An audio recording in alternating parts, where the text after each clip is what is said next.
Welcome back to the channel, everyone.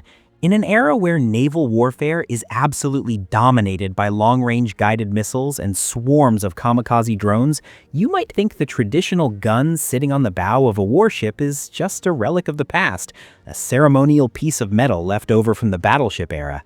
But the reality, it's evolved into the ultimate last line of defense. When electronic warfare fails and decoy flares miss their mark, that deck gun is the absolute difference between life and death for a ship's crew. Today, we're diving deep into the starkly contrasting naval doctrines of two Asian superpowers, the Indian Navy and the Chinese Navy. We'll be looking right at the primary fangs on their decks, breaking down the ultimate clash between the blistering speed of the OTO Melara 76mm Super Rapid and the raw, concussive stopping power of the H-PJ 87 100mm gun. Picture this for a second. You're the commander of a guided missile destroyer. Your radar operators just screamed that a supersonic sea-skimming anti-ship missile has broken the horizon and it's hurtling toward your vessel at Mach 2. You have mere seconds to react. Would you rather trust your life to a high-tech buzzsaw that spits out a literal wall of lead, hoping to shred the missile in midair?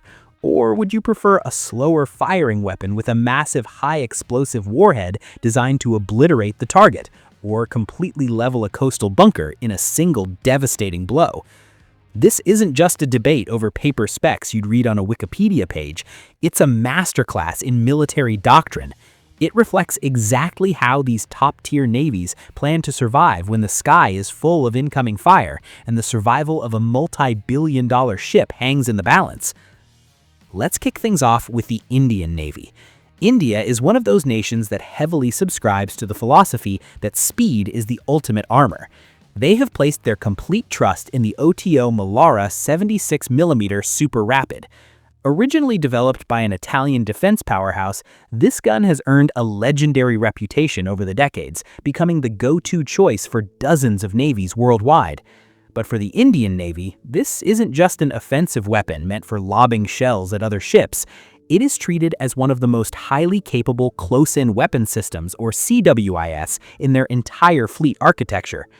The true terror of the 76mm Super Rapid doesn't come from its sheer physical size, but from its absolutely insane rate of fire, clocking in at an eye-watering 120 rounds per minute. Imagine a 76mm cannon, which is no small caliber, spitting out 2 heavy rounds every single second. It's essentially putting up an impenetrable wall of tungsten and steel in midair. It's a mathematical game of probability. You put enough metal in the sky and the incoming missile simply has no room to squeeze through. India mounts this beast on almost every class of surface combatant they operate, from their massive Kolkata and Visakhapatnam-class destroyers all the way down to their modern stealth frigates. They know that the primary threat in the congested waters of the Indian Ocean isn't World War II-style ship-to-ship broadsides, it's highly maneuverable sea-skimming missiles and increasingly cheap drone swarms that fly low to evade radar. To achieve that kind of blistering fire rate without tearing the ship apart, Italian engineers had to hide an absolute masterpiece of mechanical engineering beneath the deck. Right below the turret sits a cylindrical feed system known as the revolver magazine, holding 80 ready-to-fire rounds. The hydraulic feeding mechanism is as complex, rapid, and precise as a Swiss watch. Imagine the sheer kinetic violence happening inside that turret. It can yank a multi-kilogram shell from the magazine, hoist it up into the breech, fire it, and eject the smoking casing in half a second. Add in an active water cooling system constantly pumping around the barrel to keep the steel from literally drooping and melting from the extreme thermal stress, and you have a fully automated turret that operates flawlessly without a single human standing inside it. To make things even deadlier, this gun isn't just firing dumb iron. It's designed to fire smart munitions like DART, driven ammunition, reduced time of flight. This is guided sub-caliber ammo that can literally change its trajectory mid-air. When the ship's fire control radar paints an incoming missile with a radio frequency beam, the HPJ 76 fires a dart round. Using tiny aerodynamic control fins, the round rides that radar beam all the way to the target. But it doesn't even need a direct hit. It utilizes a programmable proximity fuse to detonate a pre-fragmented warhead just meters away, shredding the incoming threat's guidance sensors and control surfaces before it can reach the ship. It basically turns the gun into a massive guided shotgun, capable of intercepting ultra-fast-moving maneuvering targets.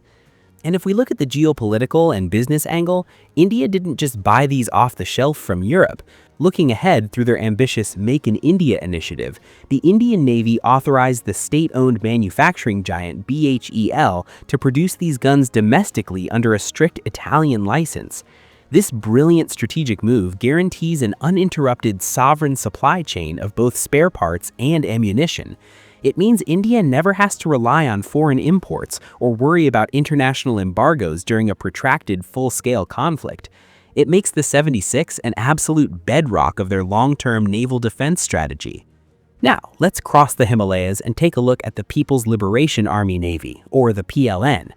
During their massive accelerated modernization push from the 1990s into the early 2000s, China took a very different path regarding deck guns.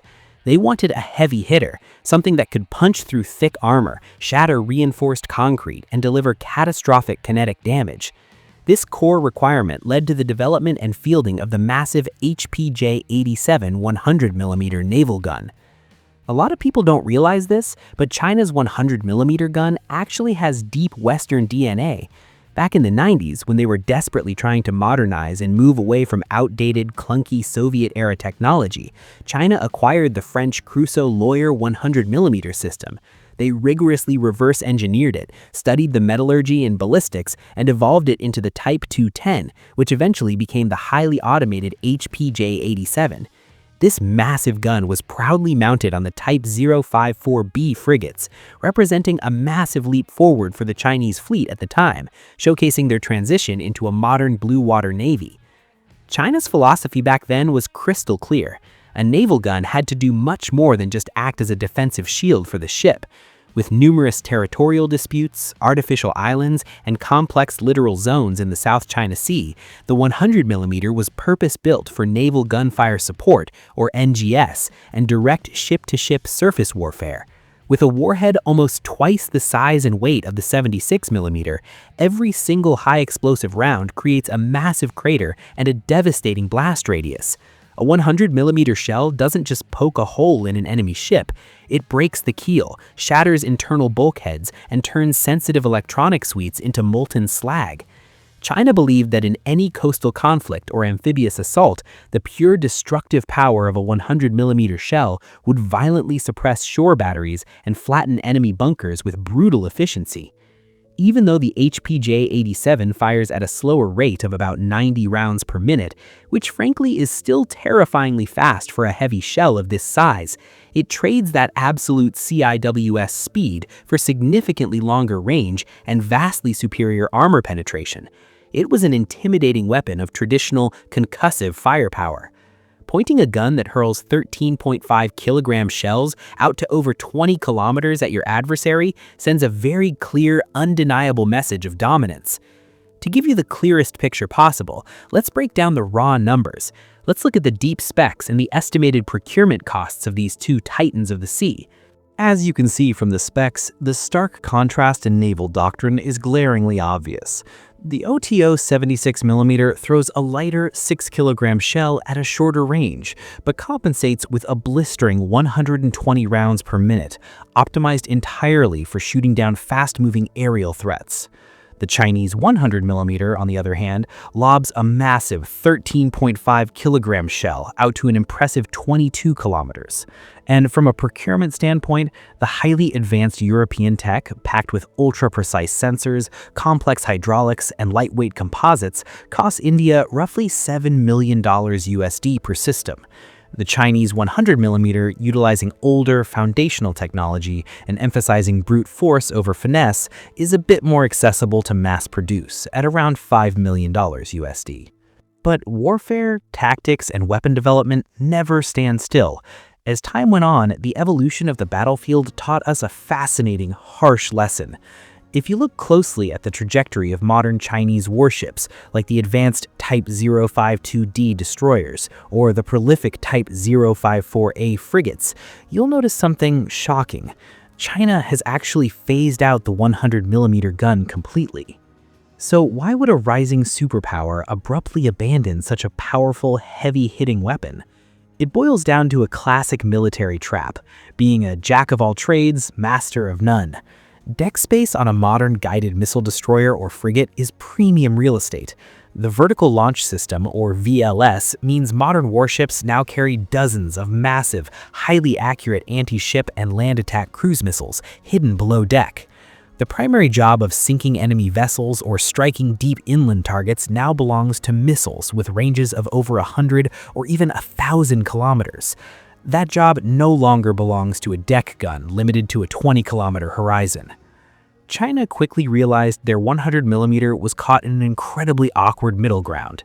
If you want to shoot down a supersonic sea-skimming missile or a swerving kamikaze drone, 90 rounds a minute is just too slow, and the heavy turret tracking isn't agile enough to keep up with the target's evasive maneuvers. But on the flip side, if you want to seriously bombard a fortified coastline to support an amphibious landing, the explosive yield of a 100mm shell just doesn't pack the same earth-shattering punch as a massive 130mm gun. In the end, China completely overhauled its deck gun strategy. They moved aggressively to massive 130mm guns on their heavy destroyers to maximize shore bombardment power, and quietly returned to reverse engineering a new 76mm gun, heavily inspired by the success of Western designs like the OTO Melara for their frigates and corvettes. They realized that smaller ships must focus purely on agile, rapid-fire air defense. So what does this pivotal shift tell us? It means that in the grand scheme of modern naval warfare, speed and pinpoint accuracy in air defense are a matter of absolute, non-negotiable survival. It's vastly more important than trying to use a medium caliber gun to sink another ship. We're seeing this play out in real time right now. The recent intense clashes in the Red Sea, where Houthi rebels utilized swarms of cheap, off-the-shelf drones to harass multi-billion-dollar US and allied warships, perfectly validate this doctrine. Firing a $2 million SM-2 interceptor missile at a $20,000 drone is an economic losing game. But firing a rapid burst of 76mm rounds, that's affordable, sustainable combat. A modern naval gun must act as a cost-effective, high-speed protective umbrella against cheap, asymmetric air threats. The philosophy behind the OTO 76mm Super Rapid, a doctrine long trusted by India, NATO, and allied fleets worldwide, has undeniably become the gold standard for 21st century naval combat. Choosing a weapon that does one specific, critical job perfectly will always beat a weapon that tries to do a little bit of everything but masters nothing. So where do you think naval deck guns are heading in the near future? Will we stick with traditional chemical propellants and steel casings for the next couple of decades? Or is everything going to be replaced by high-energy directed lasers and Mach 7 electromagnetic railguns? Let me know your thoughts down in the comments section below. And if you enjoyed this deep dive into the tech, doctrine, and history of military hardware, make sure to hit that like button, subscribe, and ring the bell for the channel so you don't miss our next tactical breakdown. I'm Mix, and I'll see you in the next one.